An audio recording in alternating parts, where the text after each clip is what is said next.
নমস্কার, বাংলা স্ফিয়ারে আপনাদের সকলকে স্বাগত জানাচ্ছি। দেখুন, আমি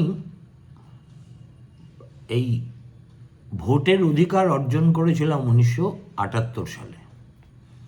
তারপরে 1980 সালের ভোটে, লোকসভার ভোটে আমি ভোট দিয়েছি, 84 ভোটেও ভোট দিয়েছি। তারপরেই আমাকে অনেক বছর দিল্লিতে প্রবাসী হয়ে যেতে হয়েছিল। অথচ কলকাতায় ফেরার পরেও আমি ভোট দিয়েছি 93-এ। কোন কোন বছরে দিয়েছি, কি দিয়েছি এখন আর আমার অত ভালো করে মনে নেই। তো সেই আমার নাম দেখলাম 2002-এর ওই এসআইআর হওয়ার পরে যে ভোটার তালিকা বেরিয়েছিল তাতে নেই। এবং আমার পিতৃদেব, যিনি তখন আমার সঙ্গে থাকতেন নিজের বাড়ি ছেড়ে, তার নামও নেই। অথচ আমার তুলনায় আমার সহধর্মিণী অনেক ভাগ্যবান, তার নাম ছিল না, কিন্তু তার পিতামাতার নাম যেহেতু ছিল, অতএব সেই সুবাদে তিনি এবং আমার পুত্রকন্যা বেশ অল্পেতেই পার পেয়ে গেলেন। আমাকে ডাকা হলো শুনানিতে। এই যে প্রোজেনি ম্যাপিং বা আনম্যাপ থেকে ম্যাপড হওয়া, আজকে ছিল সেই দিন। আমি ইচ্ছে করলে এই নির্বাচন কমিশনের এখন যারা কর্তা ব্যক্তি আছেন তাদের মধ্যে কাউকে কাউকে ব্যক্তিগতভাবে খুব ঘনিষ্ঠভাবে চিনি, কিন্তু আমি তাদের কাউকে কোনো খবরই দিইনি যে আজকে আমাকে এই শুনানিতে হাজিরা দিতে হবে। এমনকি কোনো সহকর্মী কাউকেই বলিনি, কেননা দীর্ঘদিন ধরে আমার একটা কৌতূহল ছিল এই শুনানি নিয়ে এত কাণ্ড হচ্ছে, তার স্বরূপটা কী, তার একটা আঁখো দেখা হাল আমার কাছে থাকলে মন্দ হয় না। আসলে বাড়িতে থাকতে থাকতেও আমার ভিতরের যে রিপোর্টার ইনস্টিংক্ট, সেটা তো এখনও মারা যায়নি। অতএব প্রত্যক্ষ অভিজ্ঞতার সুযোগ যখন এলো, তখন সেটা হাতছাড়া করতে আমার মোটেই ভালো লাগেনি। আর তাছাড়া এক ধরনের দায়বদ্ধতা ছিল, যে অধিকার আমাকে আবার নতুন করে পেতে হবে, সেটা আমি হেলায় ছাড়বই বা কেন। আজকে আমি গিয়েছিলাম শুনানিতে। আমার শুনানি নির্দিষ্ট হয়েছিল বাড়ি থেকে অতি নিকটে টালিগঞ্জ গার্লস হাই স্কুলে। সুইস পার্ক বলে একটি জায়গা আছে, সেখানেই এই স্কুল। খুব প্রাচীন স্কুল। অদ্ভুত হয়ে দেখলাম স্কুল চলছে এবং স্কুলের কাজ কোনোভাবে ব্যাহত না করে এই শুনানির কাজ হচ্ছে স্কুলের মাঠের পাশে একটা তৈরি হওয়া দুর্গা মণ্ডপের ধাঁচে। ওটা প্রেক্ষাগৃহ হিসেবে ব্যবহৃত হয় না পুজো আর্চা হয় তা আমি বলতে পারবো না। সেখানে স্কুলের মতো চলছে, শুনানির মতো হচ্ছে, এবং প্রায় 1.5 ঘন্টা আমাকে ধৈর্যের পরীক্ষা দিতে হলো বটে, কিন্তু সেটা খুব একটা কষ্টে হয়নি। একে তো শীতকাল, তদুপরি আমি ভেবেছিলাম হয়তো লাইনে দাঁড়াতেই হবে। এই লাইনে দাঁড়ানোর ব্যাপারটা ছোটোবেলায় রেশনে দাঁড়ানো বা বিমানবন্দরে চেক ইন কাউন্টারে দাঁড়ানোর ছাড়া আমার সেইভাবে হয়ে ওঠেনি। সে যাই হোক, বীর দর্পে তৈরি হয়ে আমি গেছিলাম। আর দেখলাম আশ্চর্য হয়ে যে কাউকে দাঁড়াতে হচ্ছে না। সবার জন্য একটা বসার জন্য একটা সময়ে কতজন আসতে পারেন, 30-40 বেঞ্চি পাতা আছে, সেখানে নিঃশব্দে সকলেই বসে আছেন। যারা বসে আছেন তাদের অধিকাংশই 50 ঊর্ধ্ব পুরুষ এবং নারী, এবং ইয়াং ম্যানের সংখ্যা তুলনায় খুব কম। যারা এসেছিলেন তাদের সঙ্গে তাদের অভিভাবকও ছিল। এই যে স্কুলের কাজ কোনোভাবে ব্যাহত না করে নিঃশব্দে একটা শুনানি পর্ব দিনের পর দিন চলছে, এটা দেখে আমার যার বন্যাই খুশি হলো। ডান দিকে তাকিয়ে দেখি ওইটা স্কুলের যাকে বলে কি মিড ডে মিল খাওয়ার জায়গা।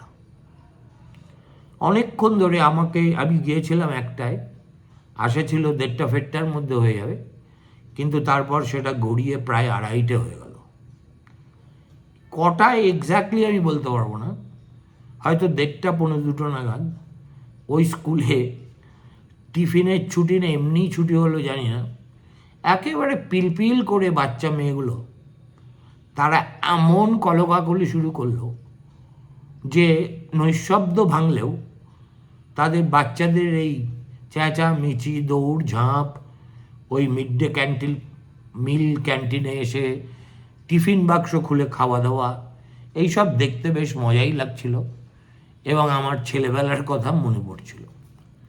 আমি যেখানে শুনানিতে গেছিলাম সেখানে দেখলাম এই কাজটা করছেন প্রধানত মেয়েরা। আমি তো বলেই ফেললাম, যেহেতু দেখছি প্রমীলা বাহিনীর হাতে এই দায়িত্ব আপনারা দিয়ে দিয়েছেন। অবশ্য মধ্যমণি হয়ে একজন খুবই কুণ্ঠিত মুখে একজন যুবাও বসেছিলেন, দাড়িওয়ালা, কিন্তু এই শুনানির কর্ত্রী যারা তারা প্রত্যেকেই মহিলা।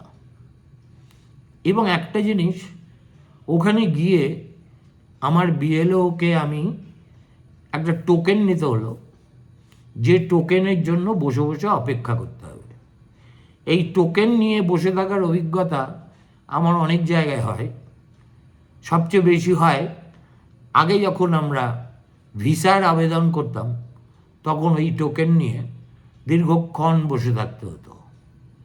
আর বসে বসে আমি দেখছিলাম কারা এসেছেন, তাদের বয়স কত। একটা জিনিস লক্ষ্য করলাম যে আমাদের বঙ্গনারী জীবন থেকে শাড়ি পরার অভ্যেস বোধহয় কার্যত উঠে আছে। যারা এসেছেন তাদের যথেষ্ট বয়স হয়েছে। আমি শুনানিতে আসা ভদ্রমহিলাদের কথা বলছি, কিন্তু তাদের কার্যত একজনের পরনেও শাড়ি টাড়ি নেই।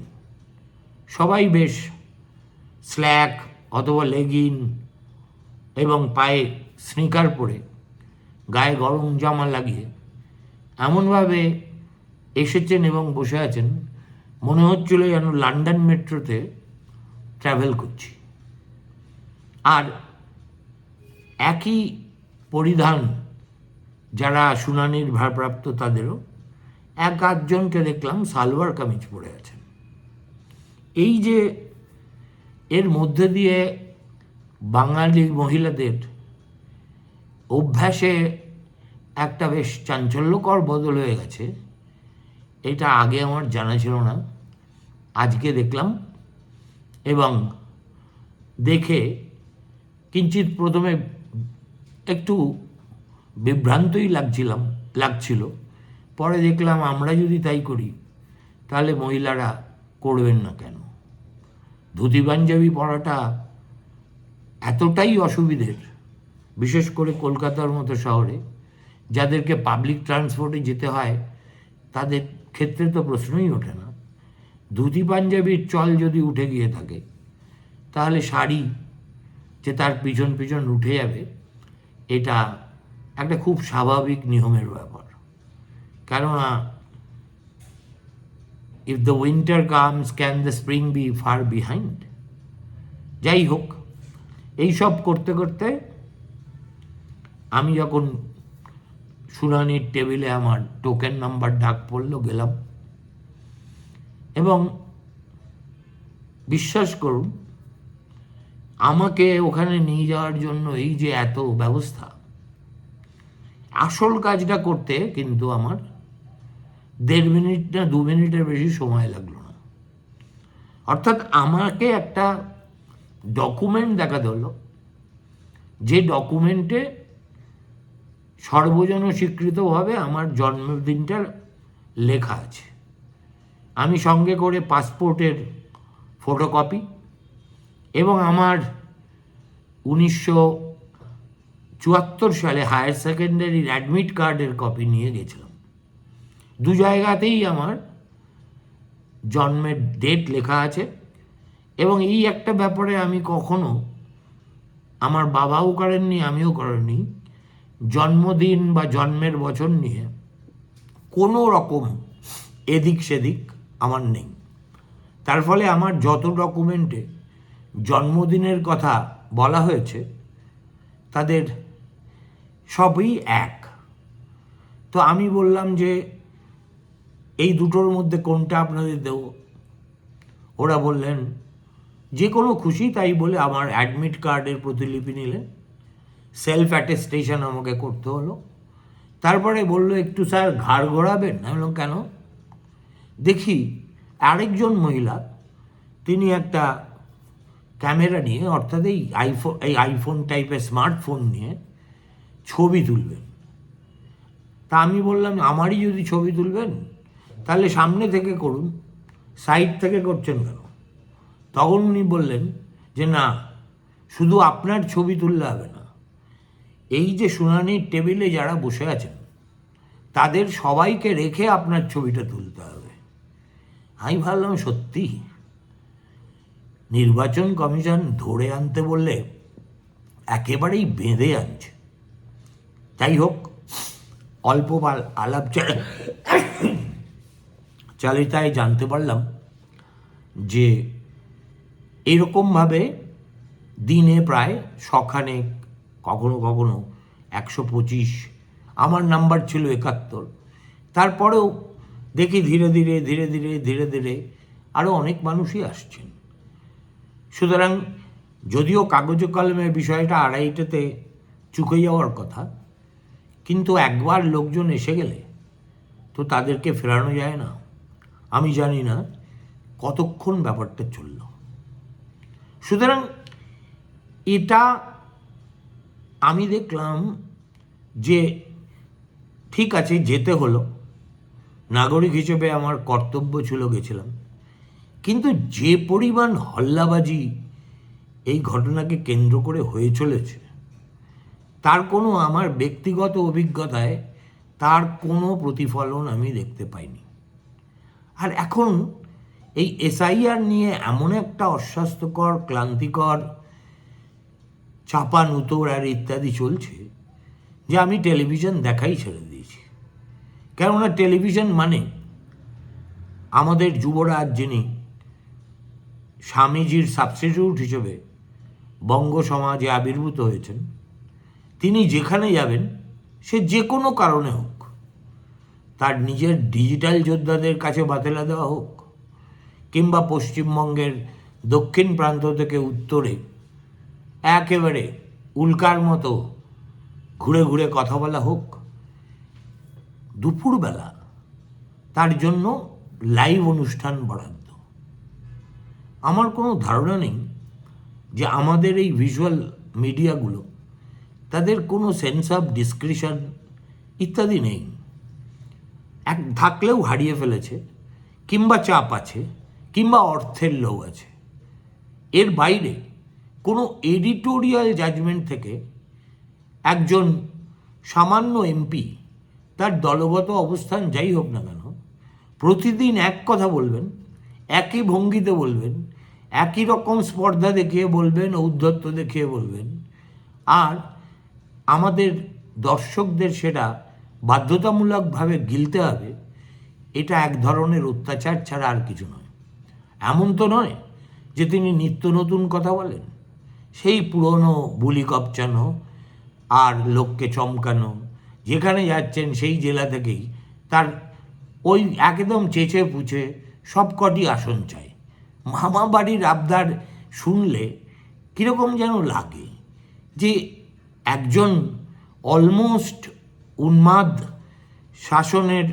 উন্মাদের শাসনে এত বছর কাটালাম, এরপরে যদি এই ধরনের অপরিণত, অপরিপক্ক এবং কাণ্ডজ্ঞানহীন, স্থানকাল পাত্র জ্ঞানহীন একজন যুবার হাতে রাজ্যের দায়িত্ব চলে যায়, তাহলে এই রাজ্যটা আর বসবাসের যোগ্যই থাকবে না, সে পরের কথা। একদিকে তিনি ভাষণবাজি করছেন, টেলিভিশন স্ক্রিন দখল করছেন বাই ডিফল্ট, আর তার পিসিমা এই নিয়ে পাঁচটা চিঠি তো লিখেইছেন, এবং চিঠি লিখেছেন, ভালো করেছেন। আমি দেখছিলাম এই চিফ ইলেকশন কমিশনারকে লেখা তার সর্বশেষ চিঠিতে তিনি এমন ইংরেজি লিখেছেন, 2 লাইন নিজের মতো করে লিখেছেন, সেই লাইনেও ভুল। আমার কথা হলো, পুরোটাই যখন একটা টাইপ রিটেন স্ক্রিপ্টে হলো, তখন তার নিজের বক্তব্যটাও তো সেভাবেই হতে পারত, কিন্তু তিনি সেই রাস্তায় গেলেন না কেন? কেননা ওই চিঠির একেবারে শেষে তিনি বলছেন যে আমি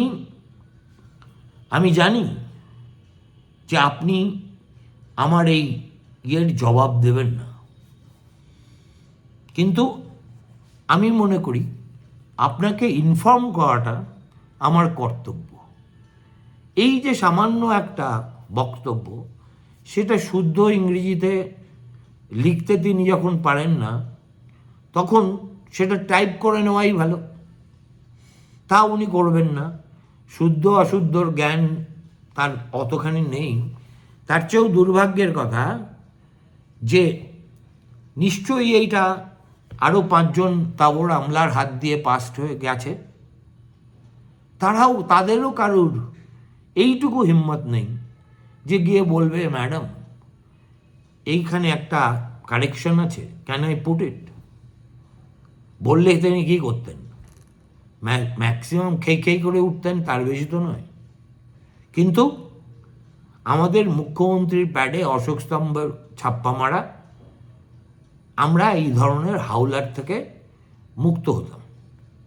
কিন্তু কাকস্য পরিবেদনা, এই রাজ্যে যে যত বড় অশিক্ষিত, যে যত বড় লোভী, যে যত বড় দুর্বিনীত, তার ততই কদর। এর ফাঁকতালে দেখলাম যে এখন টলিগঞ্জে, আপনাদের স্মরণে আছে, 2011 সালে পরিবর্তন চেয়ে এই রাজ্যের এবং শহরের অনেক চিত্রশিল্পী, শিল্পী, অভিনেতা, অভিনেত্রী, মঞ্চের তারকা, এরা সব একত্র হয়ে একটা বিক্রমাদিত্যের নবরত্নের মতো কলকাতা শহর একদম ছয়লাপ হয়ে গেছিল তাদের পরিবর্তন চাই ডাক এবং মুখ দেখতে দেখতে।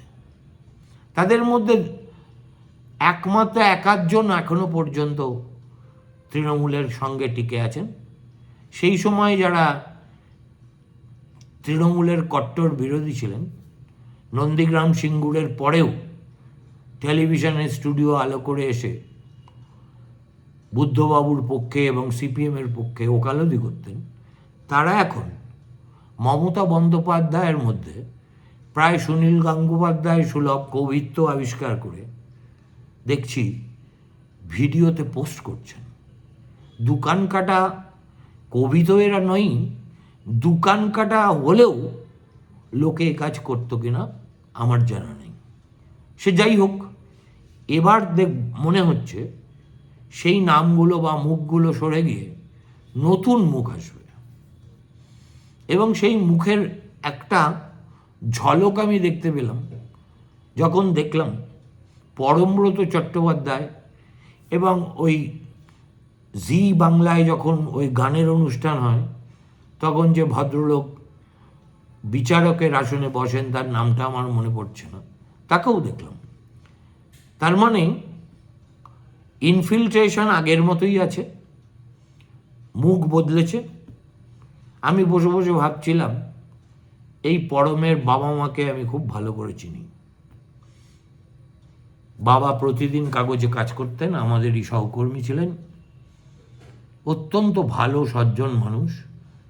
আর তার মা হচ্ছেন সুনেত্রা ঘটক, ঋত্বিক ঘটকের বংশের মহিলা, এবং সেই সূত্রে ঋত্বিকের রক্ত আমার মনে হয় পরমব্রতর ধমনীতেও থাকার কথা, কিন্তু আজকে তাকে দেখে আমার মনে হলো ঋত্বিক ঘটকের শতবর্ষে তারই বংশধরের হাতে স্মৃতির এই ধরনের অবমাননা দেখতে হবে, এটা আমার কল্পনার মধ্যেও ছিল না।